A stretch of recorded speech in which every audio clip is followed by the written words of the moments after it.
4월 11일 토요일 오늘의 말씀입니다. 본문은 마가복음 15장 33절로 47절까지입니다.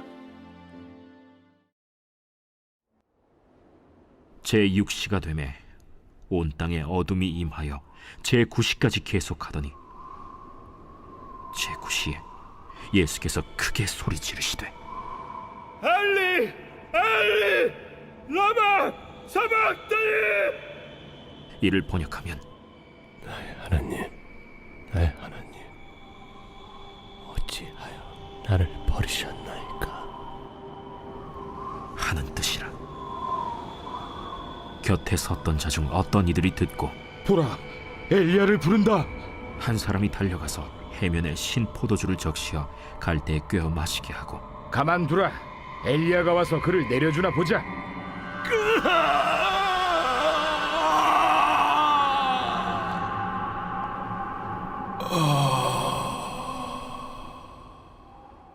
예수께서 큰 소리를 지르시고 숨지시니라. 이에 성소 휘장이 위로부터 아래까지 찢어져 둘이 되니라. 예수를 향하여 섰던 백부장이 그렇게 숨지심을 보고 이 사람은 진실로 하나님의 아들이었도다. 멀리서 바라보는 여자들도 있었는데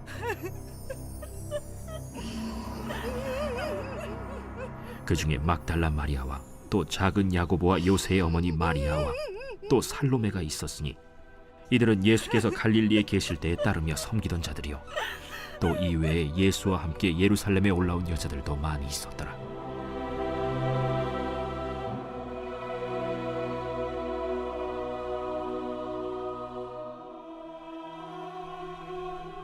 이날은 준비일 곧 안식일 전날이므로 저물었을 때 아리마대 사람 요셉이 와서 당돌이 빌라도에게 들어가 예수의 시체를 달라 하니 이 사람은 존경받는 공회원이요 하나님의 나라를 기다리는 자라.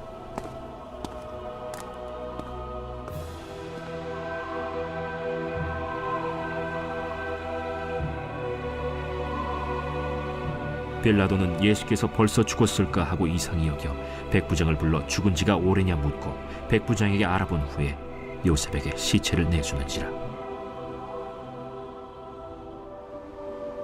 요셉이 세마포를 사서 예수를 내려다가 그것으로 싸서 바위 속에 판 무덤에 넣어두고 돌을 굴려 무덤 문에 놓으매 막달라 마리아와 요새의 어머니 마리아가 예수 둔 곳을 보더라.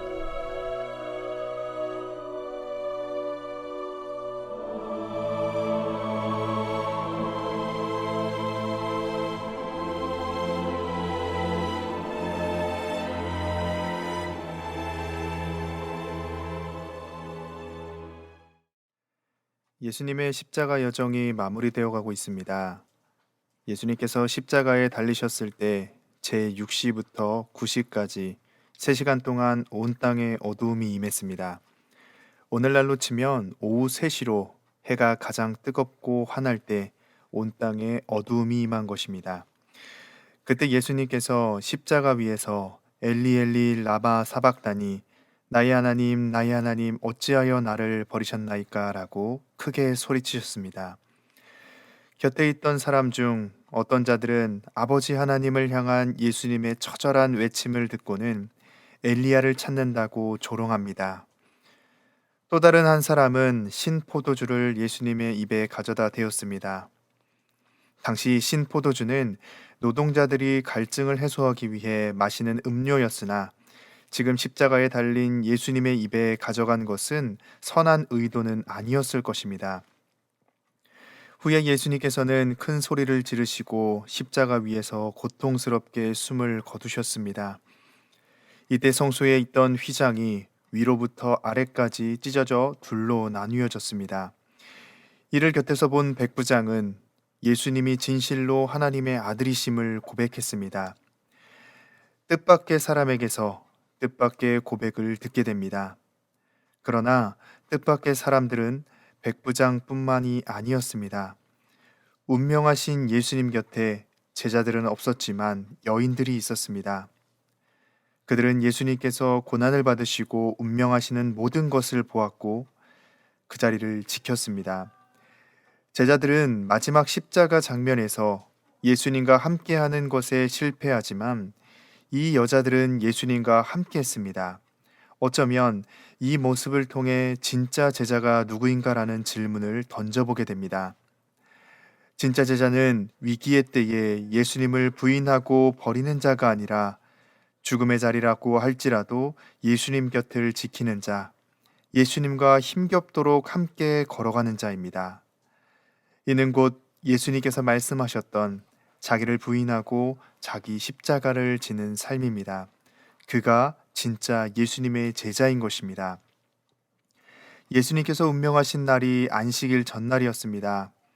아리마대 사람 요셉이 빌라도에게 들어가 예수님의 시체를 달라고 당돌하게 요구했습니다. 여기에서 당돌이라는 말은 위험을 무릅쓰다라는 의미를 가지고 있습니다. 시체를 요구하는 것이 쉬운 일이 아니라 지금 매우 위험한 일이었다는 것을 보여줍니다. 요셉은 예수님의 부활을 믿고 준비했는지 모르겠습니다. 마가는 예수님의 시체를 요구하는 아리마대 사람 요셉을 존경받는 공예원이요 하나님 나라를 기다리는 자라고 소개합니다. 사실 아리마대 사람 요셉에 대해서는 알려진 바가 없습니다. 하지만 마가는 아리마대 사람 요셉을 하나님 나라를 기다리는 자라고 소개하며 하나님 나라가 임할 것을 보여주고 있습니다. 즉, 마가는 예수님의 부활까지 내다보고 있다고 할 수 있습니다. 우리가 오늘 본문을 통해 놀라운 은혜를 깨닫게 되는데, 십자가 사건을 통해 우리는 하나님과 직접 만날 수 있는 은혜 입었음을 깨닫게 됩니다. 예수님께서 운명하실 때 성소의 휘장이 위에서 아래로 찢어져 둘이 되었다는 것에는 큰 의미가 있습니다. 전에 예수님께서는 성전을 헐고 사흘 만에 다시 세우실 것을 말씀하셨는데 사람들은 이 말을 가지고 십자가에 달린 예수님을 조롱했습니다. 그런데 예수님께서 운명하실 때 성소의 휘장이 찢어진 것은 성전을 완전히 허물어 버리신 것을 보여주는 것입니다. 사람의 손으로 찢은 것이 아니라 하나님의 손으로 찢으셨습니다. 하나님을 만나는 지성소는 오직 제사장만 백성들을 대표해서 들어갈 수 있었습니다. 그러나 이제 예수님께서 운명하실 때 성소의 휘장을 둘로 찢으시면서 십자가에서 죽으신 예수님을 힘입어 모든 사람들이 하나님의 보좌 앞으로 나아갈 수 있게 되었습니다. 어린 양 대신 예수님이 우리의 죄를 대신해 단번에 그리고 영원한 제물로 바쳐지심으로 하나님과 인간 사이에 죄로 막혀있던 담이 모두 허물어졌습니다. 그래서 십자가를 지신 예수님을 통해 예수님께서는 유대인의 왕이요 하나님의 아들이심이 선포되었습니다. 당시 문화 속에서 인정받지 못하던 여인들이 예수님께 끝까지 붙어 있었고 후에 예수님의 부활하셨을 때 가장 먼저 듣고 알게 된 자들도 이 여인들이었습니다. 다시 말해서 새로 임할 하나님의 나라는 당시 문화를 뛰어넘어 모두가 공평하고 동일하게 하나님을 만날 수 있는 곳이라는 사실이 드러났습니다.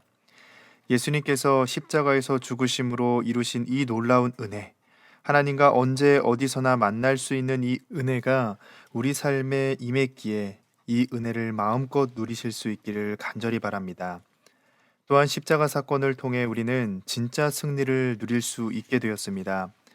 십자가 사건은 계속해서 두 가지 방향을 제공합니다. 하나는 세상의 시선이고 다른 하나는 하나님 나라의 시선입니다. 세상의 시선으로 볼 때 십자가 지신 예수님은 아무 힘없이 고난받고 실패자의 모습으로 죽어가야 했던 모습으로 보여집니다. 또한 세상의 눈에는 하나님이 존재하지 않는 것처럼 보입니다. 십자가에서 운명하신 예수님을 볼 때에 예수님을 십자가에 못 박은 대제사장이 승리한 것처럼 보입니다. 그러나 하나님 나라의 시선으로 보면 십자가 지신 예수님은 진정한 승리의 모습으로 보여집니다. 십자가에서 죽으시던 예수님의 모습을 곁에서 본 백부장이 고백하기를 38절 말씀에 예수를 향하여 섰던 백부장이 그렇게 숨지심을 보고 이르되 이 사람은 진실로 하나님의 아들이었도다 하더라. 아멘. 그의 입술에서 그동안 예수님이 하셨던 말씀이 진짜였음이 드러났고 또 예수님이 유대인의 왕이요 하나님의 아들이심이 선포되었고 더 나아가 예수님이 사망 권세를 이기시고 부활하심으로 완전한 승리를 이루셨습니다. 오늘 하루 사랑하는 우리를 위해 십자가에서 죽으신 예수님을 기억하며 어떤 은혜를 입고 누리는지를 묵상할 수 있기를 바랍니다. 예수님의 십자가 지심으로 우리는 하나님과 언제 어디서나 직접 만날 수 있는 은혜를 입었고, 또한 말씀을 다 이루신 예수님의 승리가 결국 예수님을 하나님의 아들로 고백하며 예수님의 곁을 떠나지 않는 우리의 승리가 됨을 기억하며 십자가의 은혜가 오늘 하루 우리 삶 가운데에 가득할 수 있기를 주님의 이름으로 간절히 소망합니다. 기도하겠습니다. 사랑의 하나님, 감사합니다. 우리를 사랑하심으로 십자가의 죽으심으로 우리로 하여금 하나님을 언제 어디에서나 만날 수 있는 은혜를 우리 가운데 부어주시니 감사합니다. 그 은혜를 우리가 기억하며 오늘 하루 있는 자리 가운데에 하나님을 더욱더 만날 수 있는 자리가 되게 하시고, 우리의 삶을 통해 예수님께서 하나님의 아들이심이 선포되어지고 드러날 수 있도록 도와주시옵소서. 감사드리며 예수님의 이름으로 기도합니다. 아멘. 시간 함께 기도할 제목은 첫째, 십자가 지심으로 하나님과의 만날 길을 열어주시고 예수님의 승리를 같이 누릴 수 있는 은혜를 주심에 감사함이 넘치게 하옵소서. 둘째, 나라와 민족을 불쌍히 여기시고 하나님의 뜻대로 인도하옵소서. 또한 우리 방어진제일교회가 말씀과 성령이 충만한 교회로 굳게 세워주소서. 셋째, 코로나19 바이러스 백신이 속히 개발되게 하시고 하나님의 평강이 온 땅 가운데 충만하여 일상의 온전한 회복이 있게 하옵소서. 함께 기도하겠습니다.